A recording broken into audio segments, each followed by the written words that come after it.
wa ta'ala bless us with so many ni'ams and favors that He bestow upon us. Among these ni'ams is the children. Allah subhanahu wa ta'ala says in the Quran, Surah Shura, Lillahi mulku samawati wal ard. Allah subhanahu wa ta'ala has the kingdom or the heavens and the earth and what's between them. Now, يَخْلُقُ مَا يَشَاءُ. He creates whatever He wants. Out of whatever He wants, He creates. He gives whomever He wants as a gift. يَهَبُ لِمَن يَشَاءُ إِنَاثًا. He gives gifts as a girls. Or He gives gifts as a boys. Or He makes boy and girls for you. Or He gives whomever He wants none. Now why Allah Azza wa Jal gave children to you and me as a favor, as a gift? And what is the responsibility that this favor comes with? Any ni'mah that Allah Azza wa Jal give it to you comes with two conditions. Number one, it's a test and ibtila for you to see what you're going to do. Number two, He's going to ask you those. ثُمَّ لَتُسْأَلُنَّ يَوْمَئِذٍ عَنِ النَّعِيمِ. A day will come that He will ask you, and you will see in the Quran, people will be وَقِفُوهُمْ إِنَّهُمْ مَسْئُولُونَ. Line them up, we're going to question them. Question what? That's what everybody's running away. A day will come. يوم يفر المرء من أخيه وأمه وأبيه وصاحبته وبنيه. Why are we running away from one another? And why my son, my mom and my dad, everybody's running from the other? Simple answer. So no one questions the other. No one will say, oh Allah, He never taught me this. This responsibility is beyond food, beyond shelter.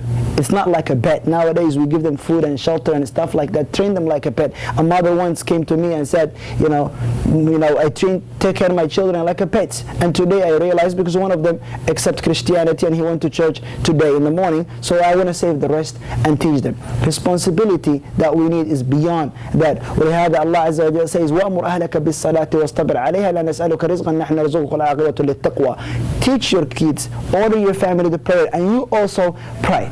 So the responsibility that we have is beyond that. ولهذا Rasul صلى الله عليه وسلم said, كُلُّ مَوْلُودٍ يُولَدُ عَلَى الْفِطْرَةِ. Every single. Before I even go to that hadith, this responsibility, Rasul ﷺ said, كُلُّكُمْ رَاعٌ وَكُلُّكُمْ مَسْئُولٌ عَنْ رَعِيَّتِهِ. Each one of you is responsible and he will be questioned his responsibility. So what is our responsibility? Our responsibility is beyond as what I have mentioned earlier. ولهذا, if you have to protect somebody's religion, his faith, his aqidah, it's beyond food and shelter. Rasul ﷺ said, كُلُّ مَوْلُودٍ يُولَدُ عَلَى الْفِطْرَةِ فَأَبَوَاهُ يُهَوِّدَانِهِ أَوْ يُنَصِّرَانِهِ أَوْ يُمَجِّسَانِهِ. Every single new baby born with that clean fitrah.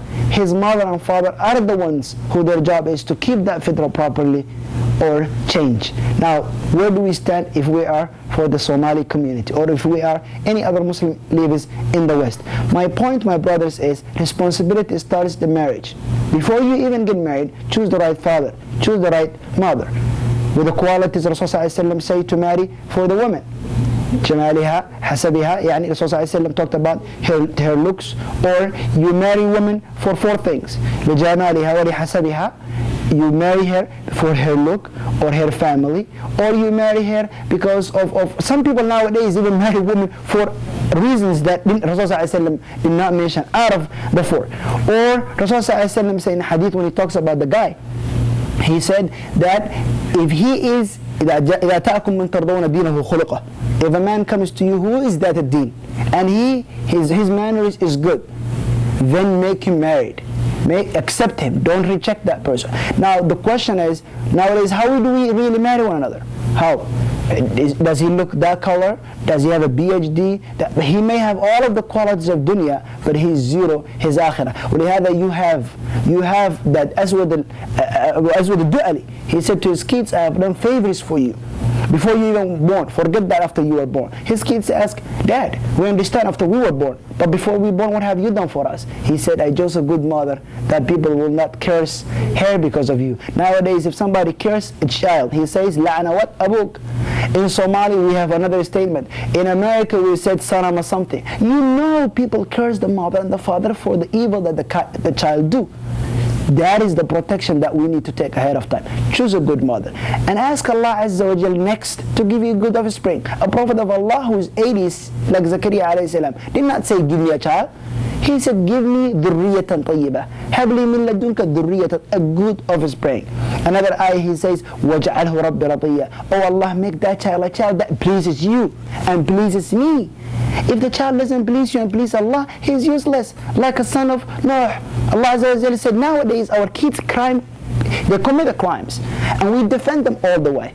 And we consider that our kids, and they're not really our kids. Look what Allah Azza wa Jalla told Noah. Allah Azza wa Jalla said, إِنَّهُ لَيْسَ مِنْ أَهْلِكَ. He's not your family. He's not part of your family.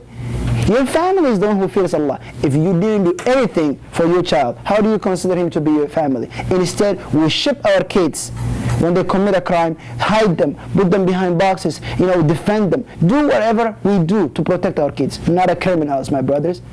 My point is, let's be, from the beginning, ask Allah Azza wa Jal a good offspring. Pray 2 rak'ah and say, oh Allah, give me a child that will benefit. Number 3, do your job. Teach him what's right and what's wrong. An old man complained to Umar al-Khattab and said, my child doesn't listen to me. He is aq. The child said, every time we talk about the rights of the parent, the rights. He said, ما حقي على أبي يا أمير المؤمنين. Do I have any rights as a child? What's my rights toward my family? حقك عليه, he said, أن يحسن اختيار اسمك. He has to choose for you اختيار أمك, your mother first, good mother. Number 2, your rights is to give you good name. وأن يعلمك القرآن, and to teach you the manners, to teach you the Quran, to teach you Islam. Now where do we stand that? He looked at him and he said, you disobey your son before he even disobeyed you. Now we're not doing our part. We know that we make so much important about reading, in the school. He makes A. As long as he makes A, we don't care. A parent came once talking about, my child reads so good. She's A in everything. And I ask, in the morning when I ask, what do you know about Jesus? 7-year-old saying Jesus, Son of God, because she read the book. We worry about what they read, but have you took a moment and asked them, what do they read? Just read. But what do they read? Jesus, Son of God, that's what they read. And you're a Muslim teaching them, maybe eat with your right hand, say dua of this, but you never ask the core, which is the faith. You never ask that question. Now, where do we stand? We work so much hours spent outside so we can take care of them as a pet. They lost role model. Next thing you know, they take another model, which is hip-hop.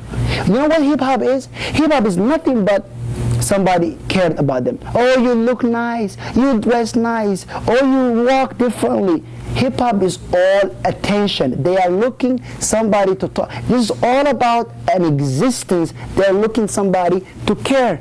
But if you would tell your child when he dresses Islamically, you did a good job. لباس التقوى ذلك خير. Allah Azza wa Jalla said the dress of righteousness is the best dress. You never show him that way. Somebody else would teach him. 99.9% won't even spend time with him. I can talk to the youth day and night. I have a lot of statistics. Their friends, 50% of their friends are non-Muslims. The other 35% of their friends are not even, they even believe, more than 34% of the Muslim kids believe that Islam is nothing but a corrupt religion. 34% of our children.